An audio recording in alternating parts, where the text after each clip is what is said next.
Thank you so much అన్వేషణ. Betting shops మీద పోరాటం చేస్తున్న వాళ్ళలో మొదటిగా ఉండేది మీరు.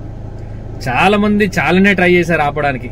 కొంతమంది డబ్బులు తీసుకొని, ఇతర వస్తువులు తీసుకొని, లేదా భయభ్రాంతులకు గురి చేస్తాను మానేస్తుంటారు. కానీ ఒకే ఒక్కడిని నిలబడి ప్రజలను అప్రమత్తం చేస్తున్నందుకు ధన్యవాదాలు అన్న. మీరు మీ కుటుంబం చల్లగా ఉండాలి, ఒకరికి మంచి చేయాలని ఆశిస్తారు.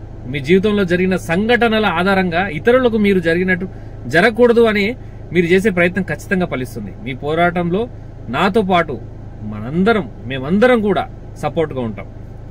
మీరు ప్రపంచమంతా తిరుగుతూ ఎన్నో వింతలు విశేషాలు చూపిస్తూ మంచి మాత్రమే చేయాలి అనే మీ తపన ఎంతో గొప్పది. మిమ్మల్ని పొగిడితేనో లేదా తిడితేనో ఫేమస్ అవుదామనుకుంటే అలాంటి వాడిని కాదన్న నేను అవ్వాలనుకుంటే ఎప్పుడూ అయ్యేవాడిని.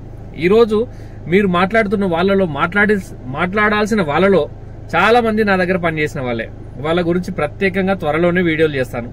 చాలా మంది ఇప్పుడున్న ఇన్ఫ్లుయెన్సర్ నా ద్వారా సహాయం పొందిన వాళ్ళేనో, వాళ్ళ పని అయ్యే వరకు కుక్కల్లా నా చుట్టూ తిరిగేవాళ్ళు. వాళ్ళే కాదు, చాలా మంది వాళ్ళ పిచ్చి ఐడియాలు నచ్చక వాళ్ళకి నాకు ఏదో బయసు వచ్చి వాళ్ళు వెళ్ళిపోవడం, లేదా వాళ్ళ దగ్గర నుంచి నేను వెళ్ళిపోవడం జరిగింది. పచ్చిబూతులు, ప్రాంగ్ వీడియోస్ పేరిట వికృత చేష్టలు, ఫేక్ కథలు అల్లి పిచ్చి వీడియోలకు ఉన్నంత క్రేజ్ మంచి వీడియోలకు లేదు.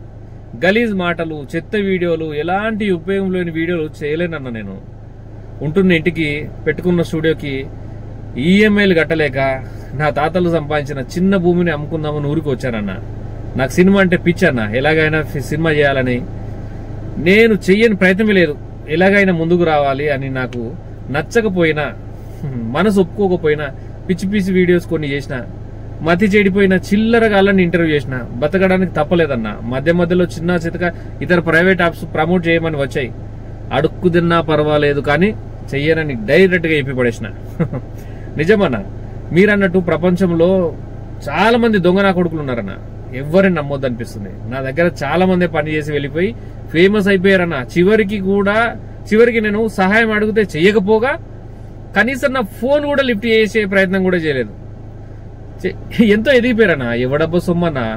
లంజా కొడుకులు పేద ప్రజల అమాయకుల రక్తం తాగుతూ జల్సాలు, బంగ్లాలు, కార్లు, బైక్స్ ఎన్నో సంపాదిస్తున్నారు. ఇవన్నీ ఎలా వచ్చాయి? ప్రజల ఉసురుతో లక్షల కోట్లు సంపాదించి సమాజాన్ని నాశనం చేస్తూ నవ్వుతున్నారన్న. నాలాంటి వాళ్ళ మీరు ఏడుస్తున్నారు. ఆన్లైన్ బెట్టింగ్ వల్ల నా స్నేహితుడు ఒకడు 2 కోట్ల వరకు పొడగొట్టుకున్నాడన్న. మేము చిన్నప్పటి నుంచి దోస్తులమన్నా. వాడికి తండ్రి లేడు, చిన్నప్పటి నుంచే తల్లి సపోర్ట్ కూడా లేదు. ఆ మధ్యలో చనిపోయింది. ఎవరు సహాయం చేయకపోయినా కష్టపడి సంపాదించిన సొమ్ము అంతా బెట్టింగ్ లో పోగొట్టుకుంటున్నా. ప్రస్తుతం అందరు దూరం అయ్యి చివరకు భార్య పిల్లలు కూడా రోడ్డున పడాల్సిన పరిస్థితికి తీసుకొచ్చిండన్న. వాడిని చూస్తే చాలా బాధ అవుతుందన్న. కానీ దానికి బానిస అయిపోయాడు. వాడిని మార్చే ప్రయత్నమే చేస్తున్నాం. మోటివేషన్ ఇస్తున్నాం, ఆ వీడియోలు ఈ వీడియోలు చూపిస్తున్నాం. ఏదేమైనా సరేనా, ఇక నుండి నేను షార్ట్ ఫిలిం చేస్తా. ఇలాంటి సంఘటనల మీద ఏదో ఒక మంచి పని చేస్తా అన్న. ఈ సమాజానికి మీరు ఎంత చేస్తున్నారో మేము కూడా చేయకపోతే ఎట్లన్నా? ఒక మనిషిగా విలువేముంటుంది? అన్నగారు, మీ పోరాటం ఆపొద్దు. హైదరాబాద్లో నేనుంటా. నీకు ఒక తమ్ముడిలా మీకోసం, ఈ సమాజం కోసం ఏమైనా చేస్తా. నేను సినిమా వాడిని, నేను చాలా గర్వపడతానా. నేను సినిమాని అని నేను అనుకుంటున్నా. కానీ నా జీవితంలో నేను మాత్రం ఇష్టపడతాను. నేను ఇష్టపడతా. నా తల్లిదండ్రులే నాకు హీరోయిన్ అనుకుంటా ఇంతవరకు. కానీ మొదటిసారి అన్న నిన్ను చూసిన తర్వాత నాకు I feel very happy. First time నా జీవితంలో మొదటిసారి నేను మీకు ఫ్యాన్ అయ్యాను. అంటే నా ఫీల్ అన్నది, నేను ఫీల్ అయ్యానంటే అట్లని కాదు, కానీ నాకు అనిపిస్తుంది అన్వేష్ అంటే పర్ఫెక్ట్ మనిషి. పర్ఫెక్ట్ ఒక మనిషి ఎట్లుండాలో మిమ్మల్ని చూసి నాకు అర్థమైపోయిందన్న. అన్నా ఒక మాట చెప్పగలనన్నా, ఏదేమైనా ఈ పోరాటం ఏదో మొదటి నుంచి చెప్తూనే ఉన్నారన్న. మీ వీడియోలు నేను ఇప్పుడు కాదు, చాలా ఇయర్స్ నుంచి చూస్తాం. ఇది ఆ రోజు నుంచి ఇప్పటి వరకు కూడా మీరు చేస్తున్న పోరాటం ఏదైతుందో మంచిని మంచి అని, చెడుని చెడని కంపారిజన్ చేస్తారు చూడ. అంటే వేరే దేశంలో, ఈ దేశంలో ఇన్ని సంపాదిస్తున్నారా, ఈ దేశంలో ఇట్లా చేస్తున్నారు, టెక్నాలజీ ఇట్లుంది, ఇక్కడ ఉన్నటువంటి సిస్టమ్ ఇట్లా ఉంది, ఇండియా ఎందుకు ఇట్లా లేదు, ఇండియాలో ఏం చేస్తున్నారు, ఎక్కడ జరుగుతుంది మోసం అని మీరు మాట్లాడుతుంటారు చూడు.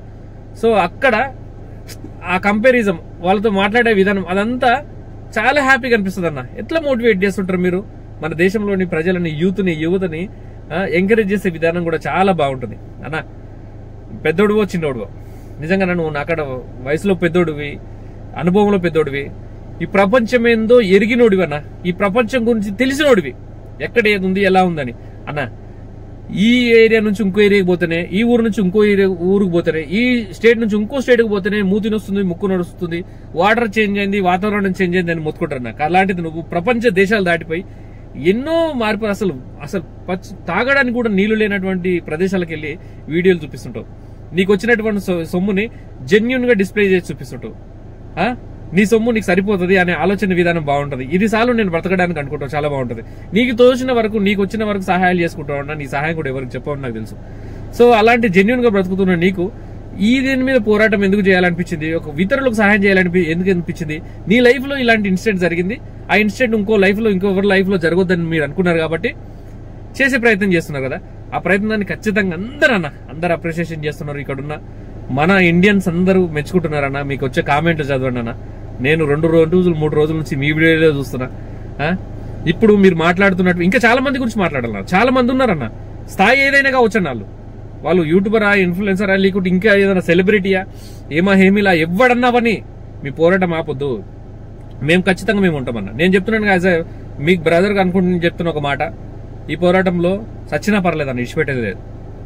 నా వల్ల కొంతమంది కన్నా మంచి జరగాలన్న, కొంతమంది అయినా మారాలి. ఈ బెట్టింగ్ ప్రమోషన్స్, ఇట్లాంటి ఇల్లీగల్ యాక్టివిటీ చేస్తున్నటువంటి యాప్స్ ఎవరైతే పూర్తిగా బ్యాన్ అవ్వాలన్న. దీని మీద ప్రభుత్వం కూడా చర్య చేసుకోవాలన్న. ఖచ్చితంగా మీరు చేస్తున్నటువంటి పోరాటానికి, మీరు లేవనెత్తినటువంటి మాటలకి 100% ప్రభుత్వం కల్పించుకోవాలి, జోక్యం చేసుకోవాలి, కొత్త చట్టాలను తీసుకురావాలి, శిక్షలను పెంచాలి. వీటికి బానిసైనటువంటి వాళ్ళను రిహాబిలేషన్ సెంటర్స్ లాగా పెడతారు కదా, వాడిని సైకలాజికల్ గా ఏదన్నా వీళ్ళను వీళ్ళని ట్రీట్ చేసేటట్టు కూడా కొన్ని హాస్పిటల్స్ కూడా తీసుకురావాలి. ఎంత భయంకరమైనది ఇది. మహాభారతంలోనే జూదానికి ఎంతమంది ఎన్ని పోగొట్టుకున్నారన్న మన చరిత్ర చెప్పదా? ఎంతమంది ఎన్ని రకాలుగా చెప్పినా, ఎక్స్పీరియన్స్ ఉన్నా, పేపర్లో సస్తుర్రు అని వీడియోలు వస్తున్నా, న్యూస్లు వస్తున్నా, ఇన్ని సోషల్ మీడియాలో ఇన్ని వార్తలు వింటున్నా కానీ వీళ్ళు ఆపరన్నా. వీళ్ళు చేసే వాళ్ళ తల్లిదండ్రులు చచ్చిపోతే, మీరు అన్నట్టు వాళ్ళ తల్లిదండ్రులు చచ్చిపోతే బాధపడరు. ఆ ప్రమోషన్ కూడా చేస్తారన్న. చచ్చిపోయి శవం ఇంటి ముంగట్టున్నా ఈ ప్రమోషన్స్ చేస్తారన్న. వాళ్ళకి కావాల్సింది డబ్బన్న, రక్తం, జలగల్లాగా రక్తం, ఒక మనిషి యొక్క రక్తాన్ని పీల్చి పీల్చి పీల్చి పీల్చి సంపాదించాలన్న. వీళ్ళు ఒక ప్రమోట్ చేసినోడే ఇన్ని కోట్లు సంపాదిస్తున్నంటే యాప్ యజమానులు ఎంత సంపాదించుంటారన్నా? ఎవడి సొమ్మన్నా? ప్రజలు ఎటుపోతారన్న? సమాజం ఎటుపోవాలన్నా? వీళ్ళంతా ఏమైపోవాలన్నా? కష్టపడ్డ సొమ్ము అన్న, 8 గంటలు 10 గంటలు 12 గంటలు కష్టపడ్డటువంటి సొమ్ము బానిసలు అయిపోయి పోగొట్టుకుంటుంటే వాళ్ళ బ్రతుకులు ఎట్లన్నా, వాళ్ళ భవిష్యత్తులు ఎట్లన్నా? ఏందన్నా అసలు ఆపోదన్నా. దయచేసి ఇంకా చాలా మంది ఉన్నారన్న, మీ దృష్టిలో తెలుసు, మీకు అందరూ మీకు నోటిఫై చేస్తారు, నేను కాదు, చాలా మంది అవుతారు. ఆ కొడుకులు ఎవరిని వదలొద్దు, అందరు జైళ్ళకి పోవాలా. బెట్టింగ్ యాప్ ఇల్లీగల్ యాక్టివిటీ చేయాలంటే ఉచ్చబడాలి నా కొడుకులకి. చెప్తున్నా కదా, మస్తుకున్నాయి కదా మీరు చేసినట్టు ప్రమోషన్ చాలా ఉన్నాయి, షాపులు ఉన్నాయి, దుకాణాలు ఉన్నాయి. నువ్వు ఏదన్నా చేసుకోవచ్చు అన్న. ఇదేంటన్నా, మనిషిని ఒకరిని ఏడుస్తుంటే వాడి తల్లిదండ్రులు కొడుకు బెట్టింగ్ యాప్లో బెట్టింగ్ పెట్టి వాడు ఊరేసుకొని పురుగుల మందు తాగి రైలుకు గుద్దుకొని దేని కింద పడి ఏదో రకంగా సస్తే వాడిని నమ్ముకొని వచ్చినటువంటి భార్య కావచ్చు, వాడి మీద భరోసాతో ఉన్నటువంటి పిల్లలు కావచ్చు, వాడి మీద ఆధారపడ్డటువంటి కుటుంబం కావచ్చు, ఏమైపోవాలన్నా? వాళ్ళ ఏడుపులు తగలయా అన్న, వీళ్ళకు వాళ్ళ ఉసురులు ముట్టాయా అన్న? వీళ్ళు మీరు చెప్పే మంచి మాటలను కూడా ట్రోల్ చేస్తారన్నా. ఇగో చెప్తున్నాను కదన్నా, ఈ నా కొడుకుల్లో కొంతమంది నా దగ్గర వర్క్ చేసిన వాళ్ళు చాలా మంది ఉన్నారు. వాళ్ళు తెలిసిపోతుంది, వాళ్ళకి ఈ వీడియో చూస్తే తెలిసిపోతుంది. చెప్తున్నా, కొన్ని వీడియోస్ వాళ్ళకి నాకు నచ్చక కొన్ని ప్రైవేట్ లో పెట్టేశా. నా కొడుకులు కనుక దొరుకుతానా నేనే ముందుంటానా. చెప్తున్నాను కదా, వాళ్ళని వదిలిపెట్టే ప్రసక్తి లేదు. దయచేసి ప్రాణాలను కాపాడే ప్రయత్నం చేయన్నా. ఎందుకంటే మా లాంటి వాళ్ళు చెప్తే, మా దగ్గర ఉన్న చిన్న చిన్న సబ్స్క్రైబర్స్ లో 10 మంది 20 మంది 100 మంది 60 లక్షల లోపల వినొచ్చు. కానీ నువ్వు చెప్తే ప్రపంచం అంతా వింటదన్న. ప్రపంచమే, వరల్డ్ మొత్తం, యూనివర్స్ మొత్తం వింటదన్న నువ్వు చెప్తే. ఎందుకంటే నువ్వు అలాంటి వాడివి, నీ స్థాయి అలాంటిది, నువ్వు గొప్ప వ్యక్తివి. నీలో దాపరికం ఉండదు, అబద్ధం ఉండదు, మోసం ఉండదు, కుట్ర ఉండదు, ఈ కుతంత్రాలు ఏముండవన్నా నీ మాటల్లో, నువ్వు చెప్పే ఆలోచనలో జెన్యున్ గా ప్యూర్గా ఉంటావు. కాబట్టి దయచేసి ఇలాంటి ప్రయత్నం ఆపొద్దన్నా, మంచి చేయన్నా. భారతదేశాన్ని పేరుని ఇప్పుడు మీ వల్ల చాలా నిలబడ్డదన్నా. చిన్న యూట్యూబరు, ఇన్ఫ్లుయెన్సరు అట్లా కాదన్నా, ప్రపంచ యాత్రికుడివి. చెప్తున్నాను కదా, ఎంత గొప్ప వ్యక్తివి అన్నా. అంటే నీ గురించి నేను పొగడడం కాదు, కానీ నేను చాలా ఇయర్స్ నుంచి చూస్తున్నా, మాట్లాడదాం అనుకున్నా. కానీ ఒక గొప్ప పనిని మెచ్చుకోకపోతే, నా వరకు నా తరపున నాలాంటి వాడు కూడా నీలాంటి వాడికి ఇలాంటి మాటలు చెప్పి ఎంకరేజ్ కూడా చేయకపోతే ఎందుకన్నా, ఇంకెందుకన్నా? యాజ్ ఎ ఇన్ఫ్లుయెన్సర్ నేను ఒక సోషల్ మీడియాలో ఉండే ఒక యూట్యూబర్ అనుకున్నా, ఒక చిన్న చిత్తగా పనిచేసి ఒక రిపోర్టర్గా ఒక జర్నలిస్ట్గా వర్క్ చేస్తున్నటువంటి నాకు మీలాంటి వాళ్ళని పొగడకపోతే, మీలాంటి వాళ్ళ యొక్క మంచితనాన్ని గుర్తించి నా దగ్గర వరకు చేరుకుంటున్నారన్నా, మీలాంటి వాళ్ళ మాటలు మీలాంటి వారి చేష్టల ద్వారా మాకు ఇన్స్పిరేషన్గా ఉంటుందని మేము చెప్పకపోతే ఇంకెందుకన్నా, మా బ్రతుకులు ఎందుకన్నా. కాబట్టి చెప్తున్నానా, థ్యాంక్ యూ సో మచ్. మీ అభిమానేనన్నా. ఈ రోజు నుంచి నేను నీకు ఒక అభిమానేనన్నా. చెప్తున్నాను కదా, నాకెవరు ఇష్టం ఉండదు అన్న. ఏ హీరో ఇష్టం ఉండదు, ఏ హీరోయిన్ ఇష్టం ఉండదు, ఎవడు ఉండదు. అంత వ్యాపారం, అంత బిజినెస్. వాడేదో బిజినెస్ చేస్తే వాడేదో చేస్తే వాడికి నేను ఫ్యాన్ ఏందన్నా. నేనే హీరోని, నా సినిమాకి నేనే హీరోని, నా కథకు నేనే హీరోని, నా ఇంట్లో నేనే హీరోని, నా తల్లి హీరోయిన్, నా తండ్రి హీరో, నా చెల్లె, నా కుటుంబం, నా అంత వ్యవస్థ అంతా మంచిగా ఉండాలన్నా. బాగుండాలి, అందరం బాగుండాలి. మంచి మాత్రమే కోరుకునే వ్యక్తిని. సో నేను నా కుటుంబం గురించి ఆలోచిస్తున్నాను. ఇక్కడ వరకు ఈ పరిధి ఉంది నాకు, కానీ నువ్వు ప్రపంచం దేశం మొత్తం బాగుండాలని ఆలోచిస్తున్నావు చూడన్నా. Thank you so much Anvesh అన్న. నా కొడుకుని ఎవరు వదలొద్దు. ఏదైనా సరే బ్రదర్ ఇది చేయని చెప్పు. నేను మీ మీద వీడియోలు కూడా చేయనన్నా. మీరు ఈ పని అప్పచెప్పారని కూడా మీరు చేసే దానికి నేను మీ మీద వీడియోలు చేసుకుని సంపాదించే ప్రయత్నం కూడా చేయనన్నా. చెప్తున్నాను కదా, వద్దన్నా. నాకు అట్లా చేస్తుంది కాదు, ఇట్లా నా మనసు ఒప్పుకోదన్న అట్లా. సరే, థ్యాంక్ యూ సో మచ్ అన్న. ఐ ఫీల్ వెరీ ఎమోషనల్ అన్న, చాలా ఎమోషన్ అవుతున్నా. చచ్చిపోయారన్న నా ఫ్రెండ్ కూడా, రోడ్డు పైనకి వచ్చేసాడు. ఎంతో మంది అనాథలు అయిపోయారన్న. బెట్టింగ్ యాప్ ఇక్కడనే మా సిద్దిపేటలో ఒక కానిస్టేబుల్ అన్న 2 పిల్లలను చంపేసి భార్యను చంపేసి చచ్చిపోయాడన్న. ఎంత విచారం అన్న. ఎంత 2 పసిపిల్లలను చంపేశాడన్న. 2 కోట్లు ఏదో పోగొట్టుకున్నాడని 2 పసిపిల్లలను గన్తో షూట్ చేసి చంపేశాడు. చాలా ఉన్నాయన్న అట్లా. వద్దన్నా, వదలకుండా.